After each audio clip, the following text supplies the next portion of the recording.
This is a fun video that shows how you can get fog at home like they do at Cedar Point Amusement Park's Haunted HalloWeekends in their scare zones. I'll also show how you can get low-lying or lingering graveyard Halloween display fog using do-it-yourself fog chillers in the second half of this video. It's a do-it-yourself Halloween prop, yard haunt display, and fog chiller channel that I've had since 2008. It's very informative, so after you're done with this video, go and check it out. It's an annotation link around the watermark in the right hand corner, and a link in the video description.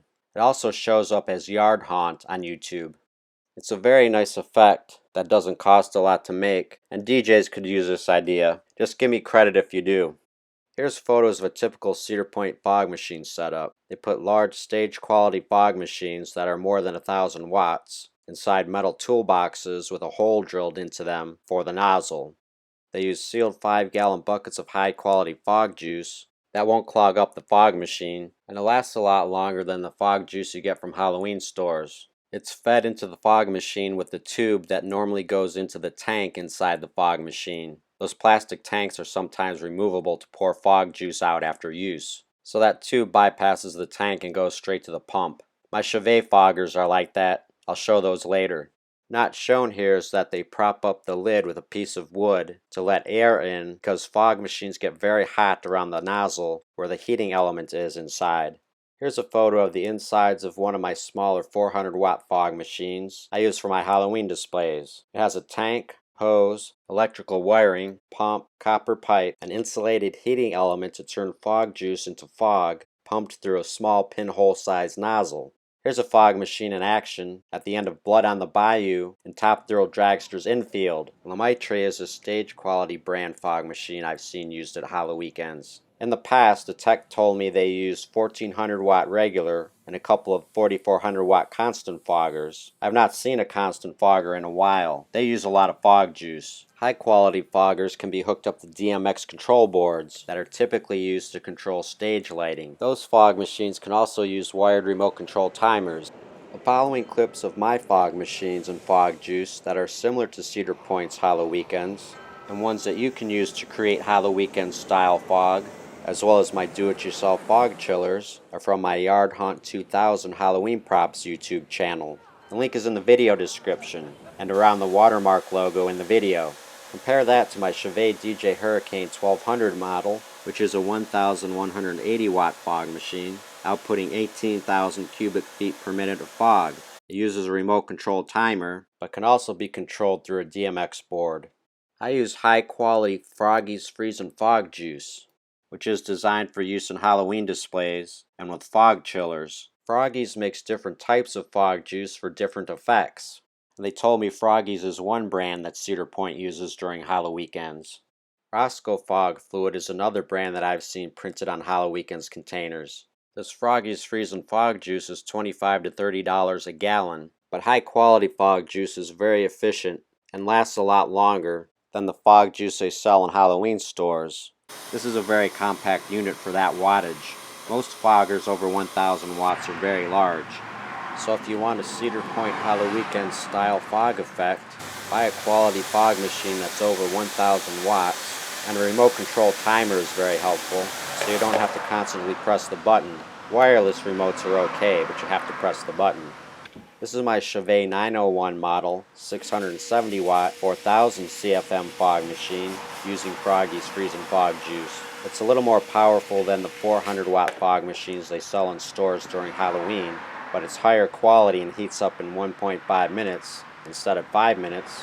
It's not shut off to reheat very often like store-bought ones do. And when it does, it doesn't take long to reheat. Now let's take a look at clips using my 2006 Walmart Gemmy 400 watt fog machines. This is a low-lying fog machine that uses a small amount of refrigerator ice and a tray at the top. The basic concept is that ice lowers the temperature of the fog, so it's heavy and dense, and depending on the ambient conditions, it will lay low like movie graveyard fog, or at least linger a lot more compared to hot fog right out of the fog machine, which dissipates. Cedar Point used large commercial fog chillers at the start of some of their Halloween shows in the Ghoul Time Theater, which was the old IMAX. where Oval Raven roller coaster is right now. Here's a do-it-yourself Trashcan Fog Chiller with ice and aluminum dryer duct inside, originally designed by ghostsofhalloween.com. Here's a demonstration in a two-car garage using my Chauvet 1200 fog machine. It's over 1,000 watts and I'm using Froggies Freezin fog juice. If you do, you should clean it out often because it's thick fog juice. I'll show you photos of the inside coming up. It uses 16 feet of aluminum dryer duct coiled inside the trash can with 22 pounds of ice in it. Coming up, we'll see that the ice never touches the fog. It makes the aluminum dryer duct cold. Fog gets chilled when it goes through 16 feet of dryer duct. 2 holes are cut on opposite ends of a 26-gallon trash can. So you duct tape or clamp together 2 4-inch diameter by 8-foot long pieces of semi-rigid aluminum dryer duct, and you coil it inside like this, and you pull it out on either end. Put duct tape around the ends, because when you pull on the dryer duct it might tear. You use a 22-pound bag of ice you get from the store. You break it up with a hammer while it's in the bag.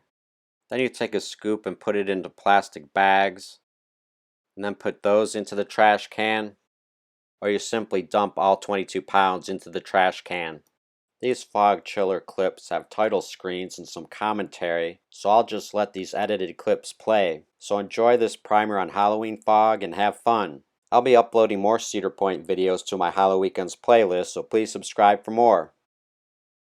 While this section plays, let me share with you an anecdote about heavy fog on Millennium Force. At the end of the season one year, they were burning off all the fog juice on Terror Island, which is Millennium Force Island, and now Dinosaurs Alive, and the Fright Zone, which is now Mechanical Maniacal Screamworks on the Frontier Trail, and those are in close proximity to one another.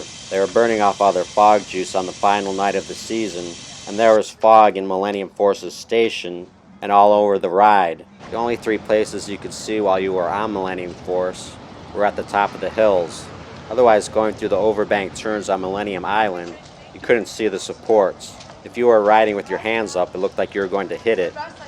That's a very cool once-in-a-lifetime experience. 2/3 expansion area in the bottom.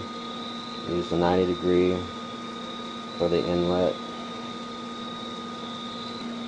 It's a little more than 7 pounds, maybe 8 pounds because I added my own ice cubes. But again, this has a larger expansion area than the 12 quart could ever have.